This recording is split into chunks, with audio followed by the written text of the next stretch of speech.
Hey guys, Lex here again, and today I have a bit of a different style of video for you. I've been obsessively playing shield builds in Warrior since 0.1, and since then, GGG has implemented some overall cool changes to skills a lot of my builds rely on, both active and passive, like removing the cooldown from shield charge and turning it from a nuke into a legit mobility skill to zoom across maps, obviously turning shield wall from a bit of a joke into one of the hardest hitting skills you can have in your kit, and some other cool ascendancy node changes, stuff like that. However, despite these changes, there are still, at least to me, some glaring errors and some frustrations I run into when using some of these skills that I do think should be addressed and honestly could be easily fixed. This ranges from simply buffing ability numbers to tacking on an effect to make some underused skills more interesting, or in some cases making skills work the way that they should because they currently don't.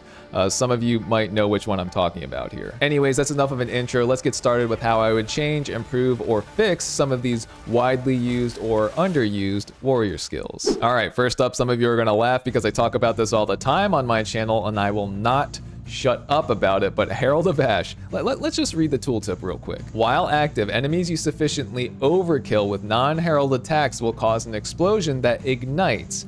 Keyword there, ignites nearby enemies based on the overkill damage dealt. And down below, explosion radius is 1.2 meters, kind of small, but it used to be worse, so whatever. But again, ignite duration is 3 seconds. Base ignite damage is this percentage of overkill damage. And then in the buff section, once again, describing what triggers the ignite on this skill. All right, so those of you familiar with my channel know where I'm going with this. Yeah, this skill doesn't actually ignite anything. It straight up does not ignite, so this tooltip is lying to you. I'll show you some clips here, but essentially it deals burning fire damage over time on enemies, which is similar to how Path of Exile 1's Herald of Ash works from what I understand, and it would seemingly make sense that they somehow imported how that mechanic works into Path of Exile 2, but changed the tooltip to say that it ignites when it doesn't. So the solution here is simple. GGG, please just fix the tooltip to read that Herald of Ash does not actually ignite and in fact just deals burning damage over time, similar to the Path of Exile 1 tooltip. Or make the skill actually ignite. I think having Herald of Ash actually ignite would be preferable, though there aren't actually a lot of ignite support gems that would be socketable here since it's not a hit or attack skill, which is a shame because it's an okay-ish Herald, but I kind of wish it had some sort of chaining effect like the other ones. Like being able to use wildfire or something in this one would be really cool and would bring it up to par with some of the other Heralds in my opinion. But anyways, moving on. Armour Breaker is next, and I think this is one of the most underused skills in the game. I've seen like a few niche off-meta builds kind of using this one to crank up DPS while dual wielding with some crazy gear, but as it stands, this is a pretty unimpressive skill. I mean, it extends your melee range and breaks armor and has faster skill speed while dual wielding, but that's about it. We have many different ways to break armor. Just look at Resonating Shield, which will hit in a 360-degree angle around you and you can active block while using it, or attaching the Armor Break support gem to any skill to gain the only function of Armor Breaker, essentially. Same with the Warbringer Ascendancy node that makes all of your hits break armor. It just seems like Armor Breaker is only really relevant early on in Act 1 when you have no other way to break armor. But as you unlock these other options, this one feels the weakest since all of those other options come with some more utility attached. So this is what I propose. To make Armor Breaker a little more interesting, there should be one of two things done to it. One, make it have some kind of armor splintering effect that hits in an AoE, and perhaps that damage scales with the amount of armor that is broken, or could also only trigger when the fully broken armor effect is achieved on a target, etc. I don't know, it just feels like it could have more of a legit role if you wanted to use it as some kind of clearing ability. The other idea I had was this. Maybe give Armor Break the innate ability to make Armor Break values go into the negatives. They also changed how the fully armor broken debuff works as well. Aside from the target having no armor, fully armor broken targets just straight up take 20% extra physical damage, so I don't know if negative armor values would also amplify that effect as well, but either way, just an idea I had. Next up is Shield Charge. Now, don't get me wrong, this is far from a useless skill, but as I said earlier, this one has undergone a couple of changes. Back in 0.2, I think it was legitimately the best nuker you could have on a shield build. You could 1 to 2 shot some pinnacles with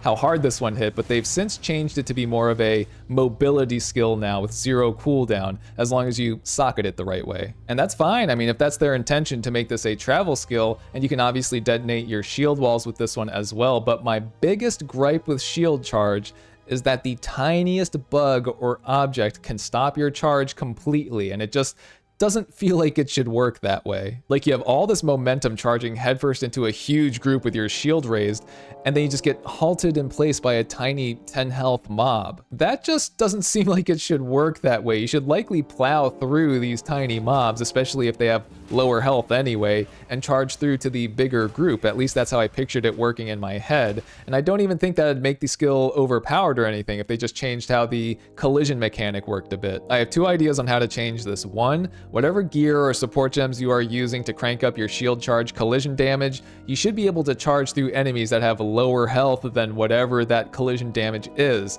I understand this may mean that GGG may have to nerf the damage down a bit, but that's a trade I would definitely take if you'd allow me to charge through enemies and only stopping the charge if an enemy's health is higher than the collision damage. It just seems like that would make sense to me. The other suggestion I have is this, and those of you that play shield builds are likely familiar with Fortifying Cry, which calculates the power of enemies around you when you shout, and you will bank up these empowered attacks called shield waves based on the power calculated, which are then shot out when you use skills like Resonating Shield, Shield Wall, and obviously Shield Charge. What I picture here is that if you have, say, 4 shield waves banked up from a Fortifying Cry, and then you Shield Charge, every time you collide with an enemy as you are shield charging, you consume a shield wave, and shield waves usually do a ton of damage. So similar to my first suggestion, as long as shield waves are hitting harder than the maximum health of the targets you are colliding with, you should be able to charge through, consuming a shield wave for each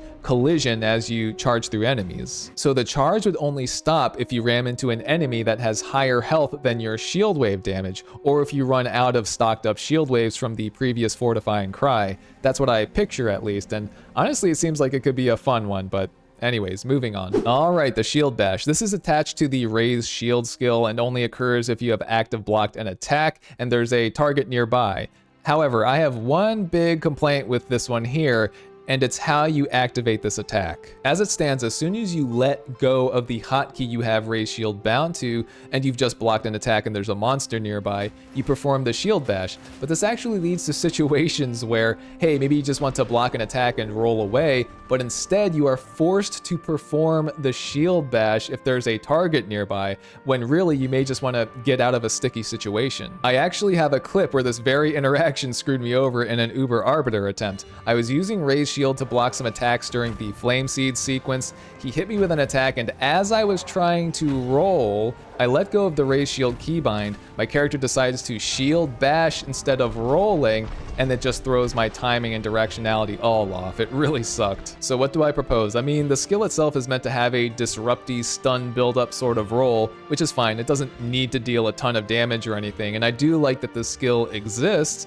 but I would request that they give us the option to bind it to a hotkey as an active ability rather than automatically activating as you let go of Raise Shield. It's honestly not hard to imagine situations where you'd want to just block attacks and not necessarily bash a target nearby, so this momentary loss of control just kind of feels wrong at times, and I do think it should change. Leap Slam is next, and I'll start by saying that I do think this ability is in a pretty good spot across the board, but there's just a little bit of weirdness with its collision box and its ability to travel up cliffs and across chasms. I've been using this one a lot in my most recent Shield Warrior build, but I kid you not, sometimes it feels very easy to jump up and down cliffs. I honestly really love using that as an opener or to save time while running around a map, but most of the time it feels much more difficult than it should to just leap across a chasm or up a cliff when it doesn't look like it should be that difficult. It's not like I'm trying to test the maximum range or anything in those situations. I mean, I personally don't have a specific solution to that issue, but I do think it's more of a suggestion for GGG to look at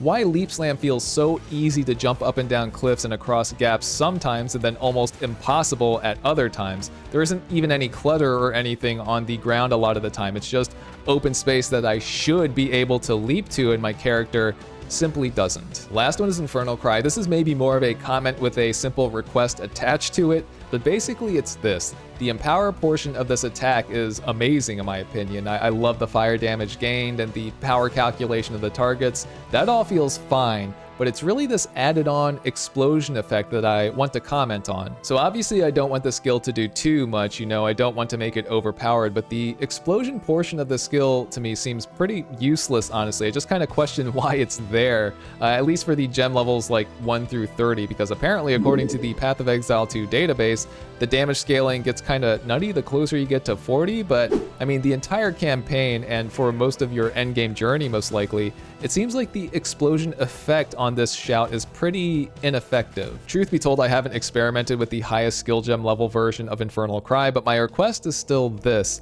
Just rebalance the early game numbers to actually do something. The damage doesn't even have to be that impressive, just not, you know, barely a scratch is all. And that's pretty much it for my suggestions in this video. A shorter one this time around, but these were just some of the issues I've noticed after repeatedly using this handful of skills over and over again. Are there any other issues or frustrations or bugs that you guys have come across with some of these warrior abilities? Oh, and I know that these skills aren't bound to any one class, but I use them the most on a warrior, so I tend to call them warrior skills, but please leave a comment with any of the issues that you guys have noticed. I'm curious to hear what you have uncovered, but that's going to be it from me. I will see you in the next one.